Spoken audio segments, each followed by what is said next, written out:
Jadi sama mau diatur imam biar saya biar bisa ada ambekannya. Terima kasih. Ini karena ada beberapa biar saya ambil alih beberapa pertanyaan. Jadi apa yang disampaikan oleh Yazizi tadi itu sangat luas, lontar-lontar bahas masalah harus nawal jemaah atau usul fikihnya.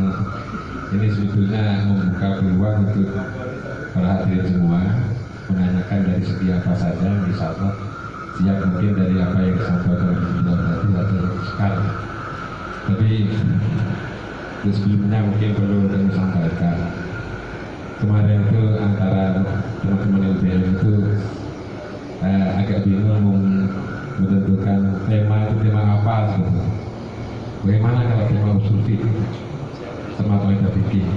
Karena wacana yang kita terima bahwa masalah usul fikih itu katanya adalah teori para ulama mujtahid. Jadi ketika mau dipraktekkan sekarang udah ada mujtahid, siapa yang mau praktekkan ilmu usul fikih? Wacana yang kita terima juga masalah qiyas dan ilhaq. Qiyas itu adalah wazifahnya ulama mujtahid. Kalau selain ulama mujtahid tidak bisa qiyas.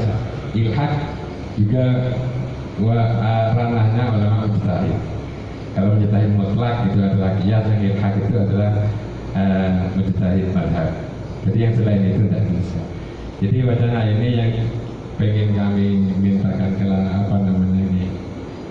lebih lanjut bagaimana sebetulnya ilhaq dan qiyas itu apakah boleh masih sekarang. Soalnya kemarin saja itu ada masalah riswah. Riswah itu kan apa yang kita berikan pada hakim libtilal haqqah, boleh hekol batil. Sekarang kalau money politik yang diberikan kepada rakyat, di situ apa kira-kira ibdalul hakinya apa, terus iqatul batilnya apa? Itu sempat kemarin di Basil Masail di konvertan baru konvertan ini sudah lama di rumah ini. Katanya tidak masuk riswah, mana riswahnya? Kalau memang kita berpegang teguh kepada definisi riswah yang ada di kitab-kitab fikih, mana di sini tidak ada hakimnya. Kita ini cuma memberikan uang kepada rakyat, minta tolong agar dipilih. Mana riswahnya? Hakimnya tidak ada dan sebagainya. Untuk melakukan qiyas, ya wacana yang tadi kita tidak berani. Gimana mau melakukan qiyas kita bukan mustahil dan sebagainya. Itu salah satu dari masalah, dari problem yang dialami oleh teman-teman.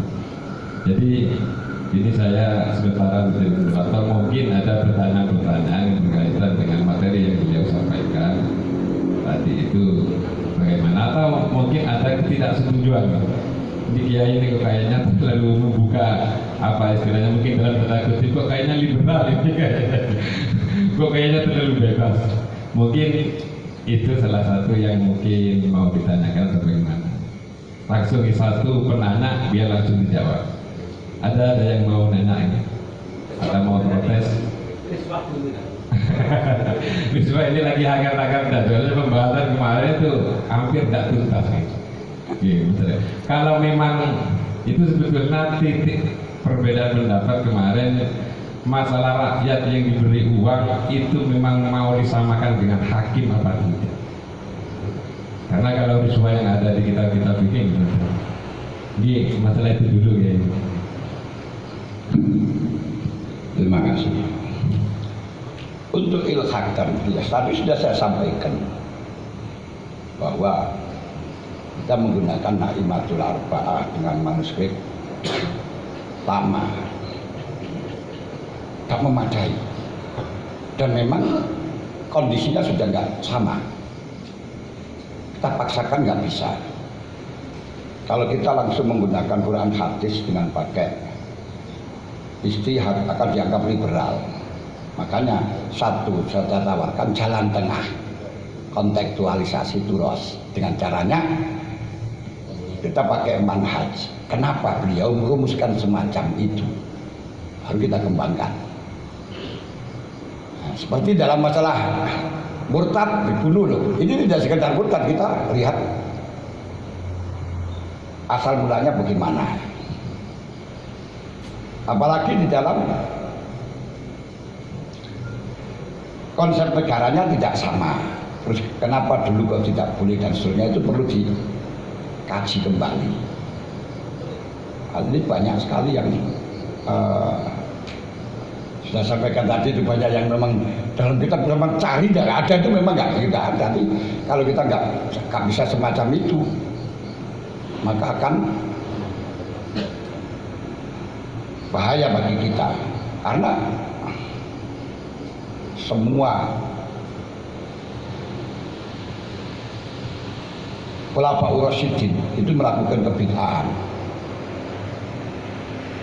yaitu yang tidak pernah dilakukan oleh Rasul, tidak contohkan oleh Rasul. Makanya kalau nggak mau bid'ah macam itu, ya kita nggak mengikuti Rasul. Di mana ma'ana alaihi wa ashabi tahu menjadi sebab pasal 8 kasra wa alaikum sunnati wa sunnati khulafaur rasyidin al-mahdiyyin Abdul alaihi bin Nawajib. Abu Bakar dengan istihadnya memerangi kepada kaum murtadin yang tidak pernah dilakukan oleh Rasul. Memerangi orang yang tidak mengeluarkan zakat, mengumpulkan Al-Quran. Sayyidina Umar malah membuat tarawih 20 rakaat. Saya mengatakan ada nikmatu bid'ati. Sayyidina Utsman membuat azan 2. Sayyidina Ali dalam masalah Qarawain, dalam masalah Agariyah yang tidak pernah ada. Nah, ini semuanya ngakoni bid'ah dengan berdasarkan sesuai dengan kebutuhan yang semacam itu. Abu Hanifah, aku memang Sayyidina Utsman karena kebutuhan, karena azan tidak dengar. Dan ini yang perlu kita kaji. Ini untuk jalan menjaminkan keduanya. Kalau tadi disampaikan oleh Pak Nakhoi dan sebagainya, itu urusannya nggak usah klarifikasi di sini. Itu kan bukan keputusan NU, bukan keputusan apa. Ya mau-maunya dia lah ke masalah itu. Nah, kita nggak usah intervensi. Ya kalau sampai difatwai perlu dikaji. Jadi kalau sampai akan selalu mengkaji fatwanya orang yang berbeda, gak selesai permasalahan. Ngurusi orang-orang yang bikin model-model. Akhirnya waktumu hanya digunakan mujadalah saja, tidak ada artinya. Makanya saya nggak pernah ngurus semacam itu, sudahlah urusan sana. Maka yang penting bagi kita sendiri yang sesuai dengan rel yang ada itu saja, sebagaimana tadi. Lah, kok siapa tahu enggak? Rasulullah, kenapa kamu ngajak orang itu? Diajak itu aja. Kamu setuju dengan ngundang itu berarti sepakat. Kalau nggak sepakat, ya di waktu itu saja. Misalnya kan benar. Nah kemudian kenapa kok diletakkan di PP? Memang ini untuk mengakomodir mereka-mereka tidak bias, itu dikumpulkan di dalam lembaga Ba'tsul Masail yang notabene dari pesantren-pesantren banyak yang masih kental-kental, sehingga biar di situ perang di sana, sehingga tahu apa itunya pendapat-pendapatnya, biar kalau mau nyelena-nyelena di sana tempatnya gitu loh. Dan Ba'tsul Masail di PB saya yang tanggung jawab. Nah, dari Pak Surya yang diberikan tanggung jawab pada Ba'tsul Masail saya. Ya, kadang saya tunggu, kadang ya tidak. Semampu saya kan. Tapi keputusan tetap saya yang berhak, bisa menganulir, bisa menerima. Jadi silakanlah. Nah, kalau saya menganulir dia nggak setuju, ya silakan ngadepin saya gitu saja. Karena keputusannya Ba'tsul Masail itu hanya sekedar di dalam kajian ilmiah nanti ponisnya tetap Suriah. Nah, ini memang maaf sebelum saya rasa dalam masalah ini kadang-kadang kiai-kiai kita di dalam menanggapi kurang dewasa, akhirnya orang yang nggak cocok dibuang, ini ambil orang, bahaya itu. Nah, itu saya ingat dulu juga masalah Gus Mulil yang non liberal. Waktu dulu masih belum sangat terbuka, saya timbali gimana kan kalau mau sampai urusan seperti Mas Mulil ini. Kalau kita masukkan dalam pengurus itu dari bawah kami mengatakan NU sudah masukkan liberal. Kalau tidak bahaya. Karena kalau tidak itu nanti akan diambil orang. Kalau diambil orang, wah itu dia bahasa Inggrisnya hebat, kalau bahasa Arabnya juga pintar, dan itu juga nanti akan merusak NU juga ngerti tentang masalah ke-NU-an. Dia juga punya pondok. Ayahnya itu malah kenceng sekali. Nah, akhirnya waktu dulu saya katakan setelah saya siap undang, setiap ada acara kita undang, jangan masuk dulu, diundang.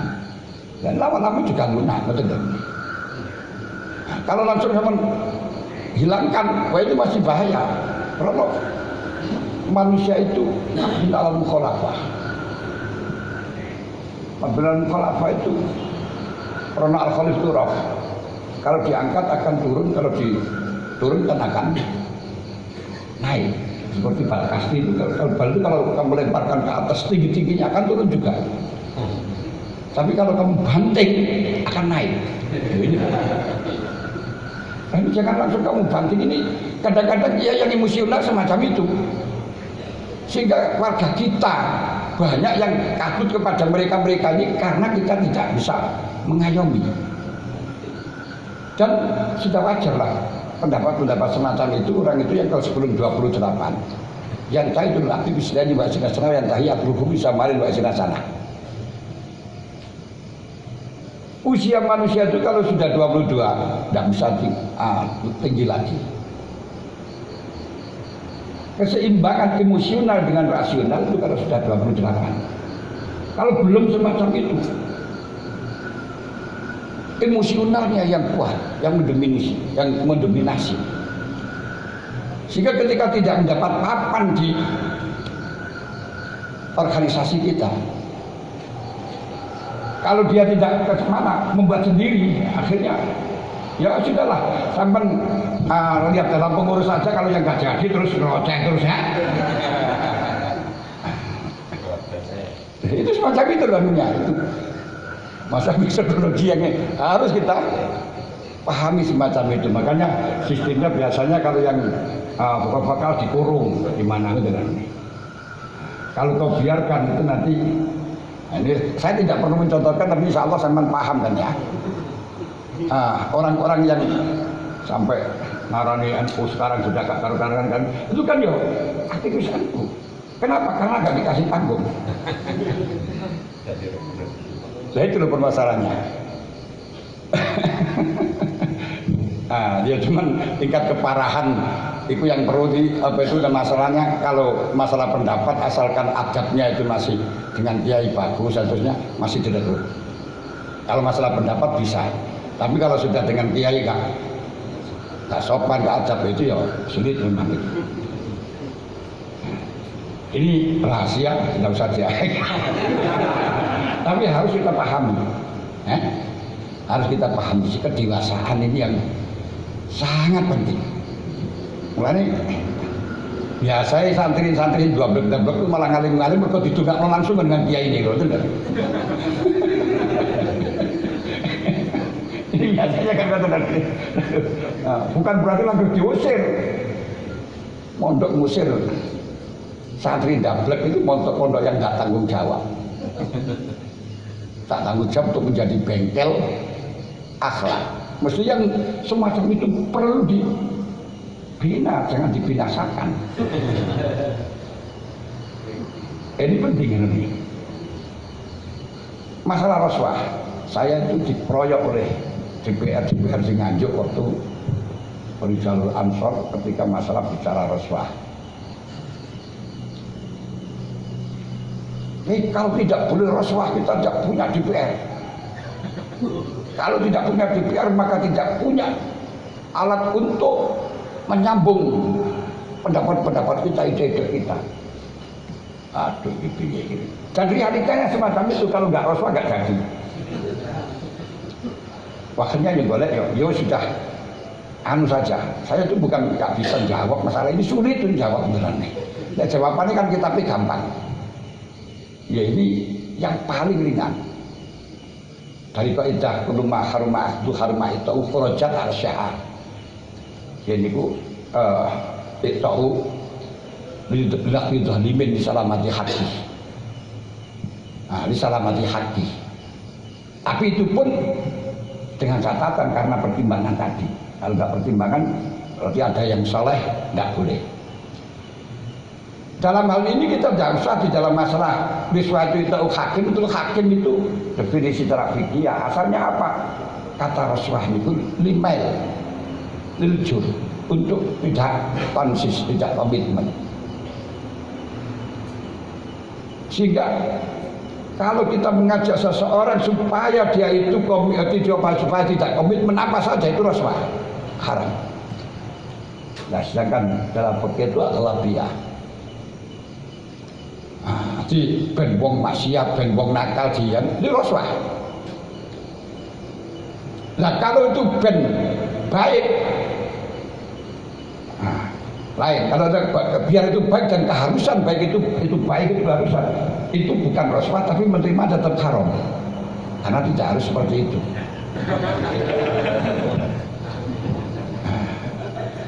Apalagi kalau di dalam NU itu sudah sangat gak pantas. Nah, titik hukumnya bagaimana sampan mau aku menjadi atau tidak itu kan keputusan dari pilihan itu. Cuman dengan cara kolektif dan hakim pun juga kolektif, tidak satu orang. Majelis, dalam majelis itu juga gitu ya, kita gak paham dengan berita MK yang zaman-zaman dulu itu yang setuju sekian dan nggak setuju sekian lagi ya. Iya yang termasuk kasusnya Akil Mukhtar kan ya. Nggak usah dijerok-jerok, paham kan ya? Itu loh sama. Cuman kalau di sana itu diringkas. Kalau di sini adalah kolektif, yuk bersama kolektifnya hanya banyak gitu saja. Makanya boleh kalau memang tidak dipilih, tidak memilih, tapi dengan catatan dia itu memang orang yang apa itu namanya hanya satu-satunya orang yang hak. Tapi di dalam itu saya kira tidak itu, kecuali ada kepentingan. Maka saya kalau ada orang-orang semacam itu kita kembalikan. Ya mungkin ada yang untuk menyelamatkan itu ada. Itu kasus itu pun yang menerima tetap tidak boleh itu. Makanya sampai kita dandani urusan negara saat ini sulitnya menuntut pemerintahan untuk adil, sementara rakyatnya yafiruna anil ulama. Padahal kalau sudah yafiruna anil ulama yang berjawab bisa rasa hati-hati di antara ini salah tahu sultanan zaliman. Ya gara-gara semacam itu akhirnya dari sultanan zaliman. Makanya tidak ada pejabat yang tidak jual beli jabatan. Hanya konangan itu orang yang kurang pintar gitu saja. Tidak mungkin nggak jabatan banyak karena habisnya banyak. Sebab apa? Kalau masyarakat tidak dibayar, gak milih. Nah, ini berarti akhirnya butuhkan banyak sebenarnya disuruh apa itu namanya adil ya kehabisan. Habisnya banyak harus mengembalikan modal. Nah, kalau seperti dulu, nah orang-orang yang seperti dulu itu ada yang semacam itu, tapi sekarang sudah nggak ada. Makanya ketika sidang PP dalam masalah ahwa itu saya nyeletuk pilihan dengan ahwa itu sekarang perlu ditinjau kembali. Kenapa? Ulamanya lokal-lokalnya tidak sama karena ada sudah perubahan. Seperti 5 tadi saya sebutkan tadi ada perubahan itu. Makanya kalau dikutu katakan akra'uhum apa itu namanya? Fal yakum akra'uhum. Kalau dulu itu akra'uhum itu aliman ajilan. Jadi ajaluhum wa alamuhum. Kalau sekarang itu yo akra'uhum yo Korea. Beda itu ya, pelajaran Qori bukan alim. Kenapa ya jadi beda orangnya itu gitu. Makanya kita nggak usah katakan definisi, tapi definisi itu karena apa? Kalau sampai pakai definisi akan mumet sendiri karena satu kiai dengan yang lain beda-beda. Tapi intinya, substansinya apa? Yaitu mail. Jul, itu aja. Siapa orangnya saja gitu dan. Wong Kanjeng Nabi tidak pernah memberi definisi. Dan ketika sampai itu dengan definisi sudah saya sampaikan tadi, walaupun semacam ini ya secara tekstual tidak selesai sampai sekarang antara tekstual dengan kontekstual dengan definisi yang pakai teks dengan substansi itu nggak akan pernah selesai. Kalau kita pakai itu juga akan kesesat. Contohnya saja ya, kalau kita akan menghalalkan SDSB itu nggak bisa cara pakai. Kenapa? Coba kalau secara pakai SDSB itu sumbangan dana sosial berarti masa haram. Wong sumbangan, wong nyumbang nggak usah haram. Dikasih hadiah kan yo gak masalah mereka hadiah pada orang yang nyumbang. Paling-paling kita hanya mengatakan itu karena tujuannya tidak menyumbang. Kalau dalam fikih tinggal dibalik, halas aku tak kolbah. Apa kamu tidak tahu hadinya? Hancur sudah hilang gitu. Nah, makanya kita hukumi jangan hanya apa itu namanya takbirnya saja, sudah realita yang ada bagaimana itu sebenarnya.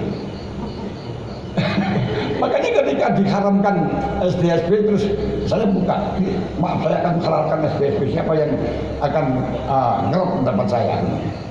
Walaupun saya juga tidak ada, kalau saya dulu dalam sekolah latihannya semacam itu. Maka ketika dikatakan itu kok dihalalkan, saya andai kata ketemu dengan beliau saya tidak berani ya. Jelas dalam fikih saya juga kalah. Karena saya tahu warnanya menang, dia tahu. Tapi inilah yang saya katakan fikih tidak tembus di dalam akhirat, hanya formalnya saja, akhirnya kembalinya kepada akhirat. Tapi kalau fikih menghukumnya soal akhirat akan dikatakan kau keluar dari kode etik. Karena fikih itu hanya ahkamud dunia, bukan ahkamul akhirat. Makanya kebiasaan fikih kita dalam waktu masail itu tidak hanya fikih murni. Nah, sudah dikategorisikan dengan tasawuf. Ya, jadi istilahnya yang mukhtar sesuai dengan kondisinya, dengan koordinat semacam ini gitu. Ini penting. Coba sama nunjuk ngaji fikih gampang. Di dalam Fathul Mu'in kalau kita duduk di warung terus kasih makan masih ya Pak. Apa gulai apa rawon? Silakan gulai nggak apa-apa, rawon nggak apa-apa.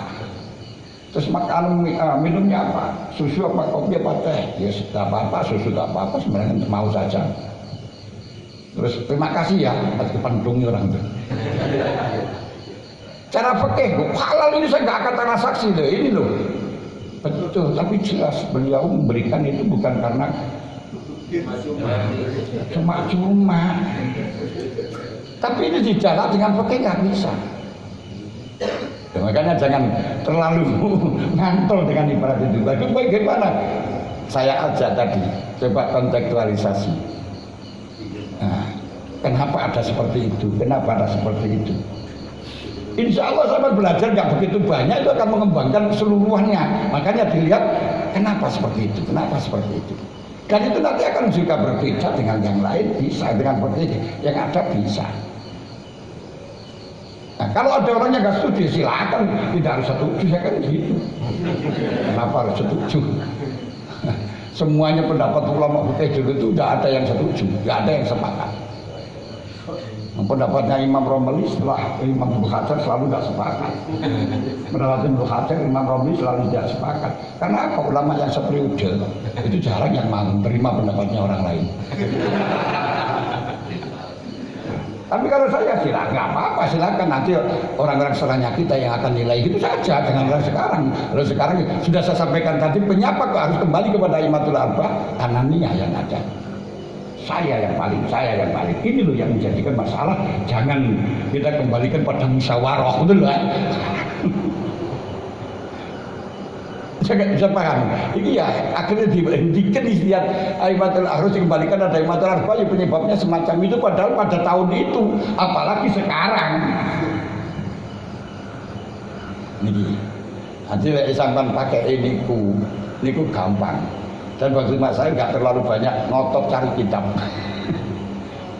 Kenapa sudah dikembalikan pada asas itu jelas semua yang dicontohkan tidak akan keluar dari itu. Tidak akan keluar. Nah, SKB kudu ibarat itu sing gawe kiai, ya ngoten mawon padha umrijal ana rajul, ya kiai saya juga kiai gitu mah.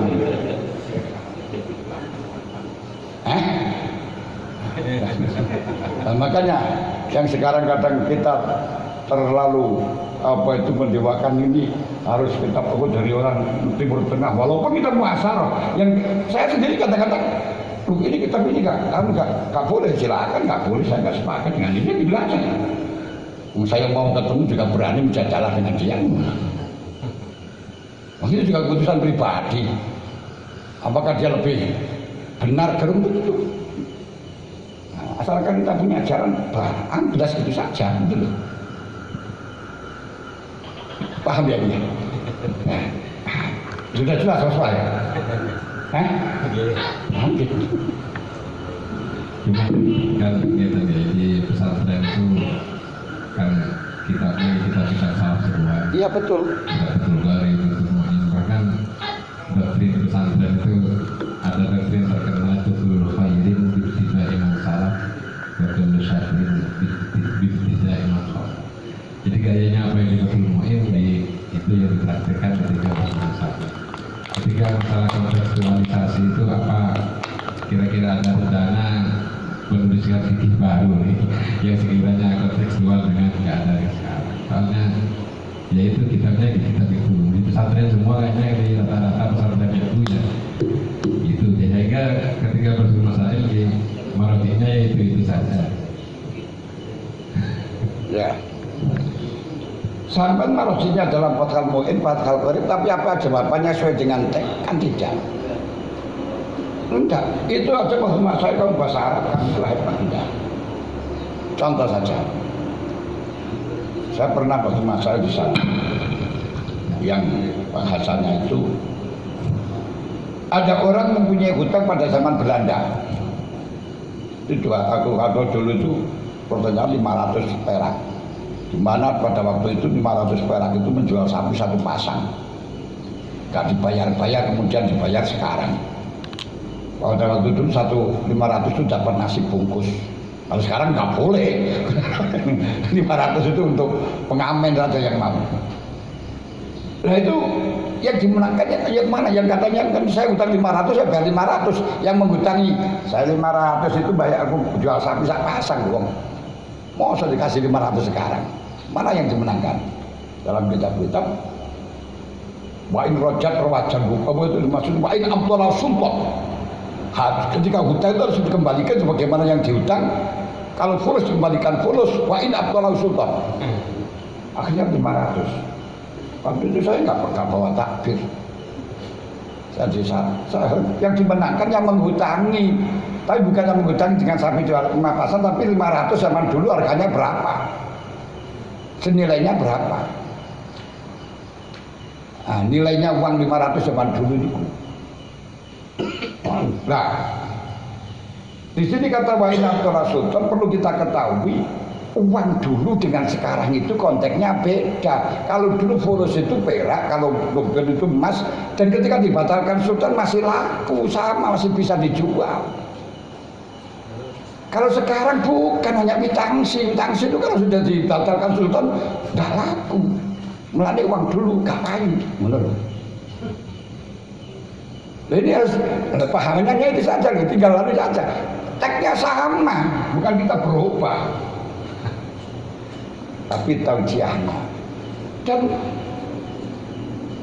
kita harus tahu bahwa Islam itu mulai zaman Rasulullah ta'addudul a'rab wa ikhtilaful ittijah itu diperbolehkan. Makanya saya katakan tadi pertentangan antara tekstual dengan kontekstual itu tidak selesai sampai zaman sekarang. Memang dalam Kanjeng Nabi juga gitu. Ketika Rasulullah mengatakan dalam hadis Bukhari la yusalliyanna ahadun minkum hatta idza balagha Bani Quraidah. Ternyata yang satu di dalam perjalanan ini harus tetap melakukan sholat. Rasulullah mengatakan jangan sampai sholat kecuali di Bani Quraidah, sampai pada Bani Quraidah. Maksudnya Rasulullah ini kita harus dipercepat di dalam perjalanan, bisalah asar sampai ke sana gitu loh. Bisalah sholat asar di sana. Nah, tapi kalau di sini nggak nutup, ya harus sholat di perjalanan. Kenapa? Dengan sholat akan alminya kita mau kota takhir sholat dan bakti haram. Yang satu, lagi Rasulullah mengatakan kata itu pada aku Bani Quraidah, ya sudah, nah sampai Bani Quraidah. Bagaimana asarnya ini? Ya sehari. Asalnya sampai dengan campur maghrib, tapi dengan Rasulullah juga tidak dibatalkan. Tidak semuanya dibatalkan kan? Berarti ya sudah, memang ketijahul arah. Ketika Rasulullah menyerahkan itu mengirimkan Isna Asaro Nafaron pada satu daerah, kemudian dia minta dia apa tidak dikasih, akhirnya kepala sukunya kena penyakit, aku kena entuk akram tunggeng. Tunggeng itu apa bahasa Arabnya? Kalau jengking ini anu muduran apa? Kalah. Tunggeng. Wah, kok iki yo khilaf kok kan? Ada tunggeng ada kalah. Bahasanya kekhilaf. Beda kabupaten. Pada menurut yang beda kabupaten. Nah, ini kan beda kabupaten berbeda ada kalah. Akhirnya dia tidak mau karena tidak dikasih kambing 30. Akhirnya apa itu karena tidak sembuh dia di teman-teman, terus akhirnya minta diobatin orang Abu Sakabat 12 tadi, terus akhirnya dibacakan ada perjanjian kalau rupiah kalau mau dikasih kambing 30. Setelahnya mufawadah diperbolehkan menerima dengan catatan sembuh, kalau nggak sembuh nggak dikasih. Betul sembuh, karena dikasih kambing 30. Sehingga dikasih kambing 30. So apa? Setelah mendapatkan kambing ini juga intijahul arok, intijahul arok. Lah, ini kamu telah menjual ayatillah bi ayatin samanin qalilah. Qala ta'ala wala tastar bi ayatillah samanan qalilah.